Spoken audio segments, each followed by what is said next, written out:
Muito bem, Shalom Adonai. Abra as Escrituras Sagradas no livro do profeta Oséias, o capítulo 7, versículo de número 10. Eu disse que ia dar vários estudos no livro do profeta Oséias. A soberba de Israel testifica contra ele. Contudo, não se converte ao Senhor seu Deus, nem o buscam em tudo isto. Preste-me bem atenção.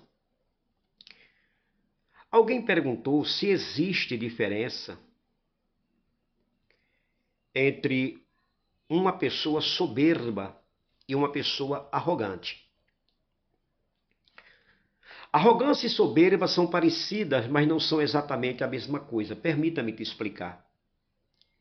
A soberba é a raiz interior. A arrogância é a manifestação exterior dessa raiz. Você está me entendendo até agora ou não? A soberba nasce no coração. É um sentimento interno de superioridade, autossuficiência e exaltação própria, que ninguém vê, que ninguém sabe. O soberbo acha que não precisa aprender, acredita-se superior, sente-se acima dos outros, resiste à correção, tem dificuldade de reconhecer dependência de Deus, de reconhecer seus erros. Na Bíblia, a soberba é vista como um pecado espiritual profundo, porque ocupa um lugar que pertence a Deus. Provérbios 16:18 está escrito que a soberba precede a ruína. O homem começa a admirar a si mesmo mais do que deveria. Já o arrogante, a arrogância, é uma forma visível da soberba. Ela aparece no jeito de falar, no tratamento às pessoas, no desprezo, na prepotência, na necessidade de se impor. O arrogante demonstra exteriormente aquilo que o soberbo cultiva interiormente. Alguém pode ser soberbo sem falar muito, carregando no coração um senso oculto de superioridade. Já o arrogante normalmente exterioriza isso com atitudes e palavras. Por exemplo, soberba é interior, arrogância é exterior. Soberba está no coração, o arrogante, comportamento visível. Soberba, exaltação íntima. Arrogância, expressão prática da superioridade. Soberba, raiz. Arrogância é o fruto. Soberba, pecado oculto. Arrogância, manifestação perceptível. Então existe uma diferença entre soberba e arrogância. E o texto fala: a soberba de Israel testifica contra ele. Isso aqui revela que Deus vê o que está escondido. Contudo, não se converte ao Senhor seu Deus, nem o buscam em tudo isso. O profeta Oséias profetiza para um reino adoecido espiritualmente. Israel estava vivendo uma religiosidade externa, mas interiormente havia se tornado orgulhoso, autossuficiente, a resistência à correção divina. E esse versículo 10 é um diagnóstico do coração da nação.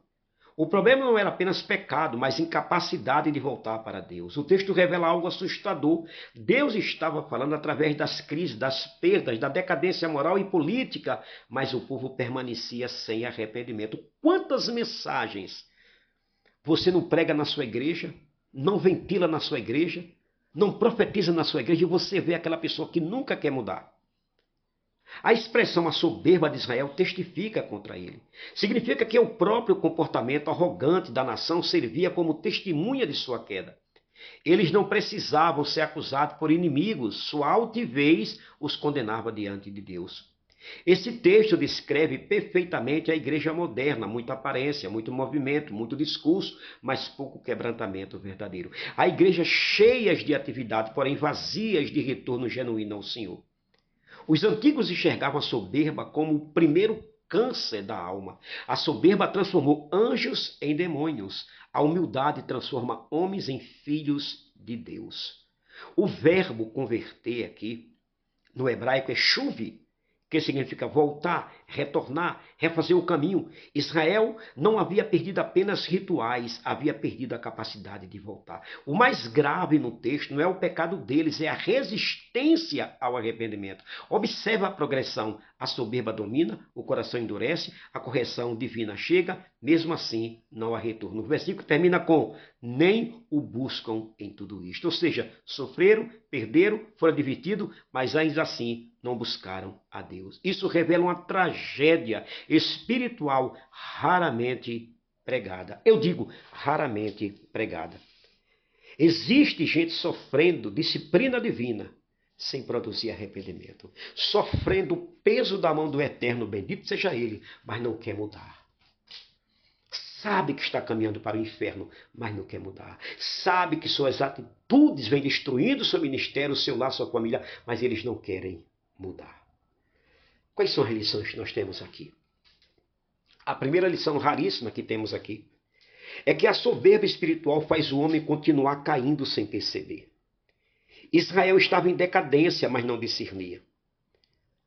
No capítulo anterior, Deus mostra forças consumidas, inimigos avançando, velhice espiritual chegando e eles não percebiam. A soberba produz cegueira espiritual. O orgulhoso nunca acha que precisa mudar, nunca aceita confronto, nunca admite decadência. A alma soberba perde primeiro a capacidade de ouvir antes de perder a capacidade de cair. A minha aplicação pastoral é que há líderes que ainda cantam, pregam e trabalham, mas já perderam a sensibilidade, o temor, a presença e a dependência de Deus. A pior queda não é pública, é interior. A tua soberba. É o que estava dentro. É o que estava escondido, que ninguém via e que ninguém sabia. É aquilo que seus pais não sabem, filho. É aquilo que seu marido não sabe, esposa. É aquilo que sua esposa não sabe, marido. A segunda lição raríssima que temos aqui é que a disciplina de Deus não transforma quem ama mais o orgulho do que a verdade. O texto mostra Deus disciplinando Israel, mas eles não voltavam. Isso destrói uma ideia superficial, nem todo sofrimento produz arrependimento. Se você ler o Apocalipse, no capítulo 16, você vai ver que os homens foram abrasados com os raios fulminantes do sol e não se arrependeram de suas obras. Há pessoas que sofrem, se quebrantam, outros sofrem e endurecem ainda mais. Igual a Faraó, que é o exemplo disso. A dor só transforma quando o coração aceita ser tratado, quando o coração quer melhorar. O mesmo fogo que derrete a cera endurece o barro. Que frase poderosa! O mesmo Deus, a mesma palavra, a mesma disciplina produzem efeitos diferentes conforme o coração de cada um. Há crentes que passam por perdas, desertos, crises, humilhações e ainda assim não retornam verdadeiramente ao Senhor, porque eles não querem melhorar, eles não querem a Deus. A terceira lição que temos aqui é que existe uma busca religiosa que não é busca por Deus. O texto diz, nem o buscam. Israel ainda possuía culto, sacrifício e religião, mas Deus disse que eles não o buscavam. Que coisa! Ainda tinha sacrifício, ainda tinha culto, levava os animais. E Deus disse, vocês não me buscam. Isso aqui é profundo. Nem toda atividade espiritual significa intimidade com Deus. Não é porque você vai para a escola dominical, que você vai para o culto à noite, para o culto de oração, que você está buscando a Deus. Pode existir liturgia sem presença, agenda sem altar, performance sem quebrantamento. A igreja moderna corre o risco de substituir presença por estrutura, unção por técnica, arrependimento por entretenimento. Muitos frequentam os atos de Deus sem jamais entrar em seu coração. O céu, ouça, você está me ouvindo ou não? O céu não se impressiona com movimento. O céu responde a corações quebrantados, a corações rendidos, a corações apaixonados por Deus. A quarta lição que nós temos aqui, e última, raríssima, o maior juízo não é quando Deus corrige, é quando o homem perde a capacidade de voltar. O versículo é assustador porque mostra um povo ainda vivo fisicamente, porém incapaz espiritualmente de retornar. O perigo não é apenas pecar, o perigo é acostumar-se ao afastamento. Acostumar-se sem oração, acostumar-se sem meditação na palavra, acostumar-se sem o jejum, acostumar-se sem levantar mais cedo para buscar a Deus. Quando a alma para de sentir culpa, temor, saudade da presença, ela entra em estado de endurecimento. Se lembra de Saul que governou 40 anos sem a arca da aliança? Mas quando Davi assume, a primeira coisa que ele manda buscar é a arca. Isso é fortíssimo para a igreja moderna. Há pessoas vivendo sem altar, sem busca, sem arrependimento, sem presença e já se acostumaram. Igrejas que se acostumaram sem batismo com o Espírito Santo. Igrejas que se acostumaram sem a manifestação dos dons, manifestações genuínas. Igrejas que se acostumaram sem conversões, sem batismo nas águas, sem transformação. Se acostumaram. Oséias 7,10 é um grito divino contra a arrogância espiritual. O texto ensina que orgulho impede o retorno, a religião não substitui arrependimento. Sofrimento sem quebrantamento endurece. E o pior estado espiritual é perder a vontade de voltar para Deus. A mensagem para a igreja moderna é urgente. Deus ainda procura corações que saibam voltar. Porque enquanto houver retorno, a graça ainda pode restaurar. Mas quando a soberba domina, o homem continua distante e nem percebe. Aí está a sua ruína e a sua tragédia. E isso é fatal. Volte. Deus te abençoe.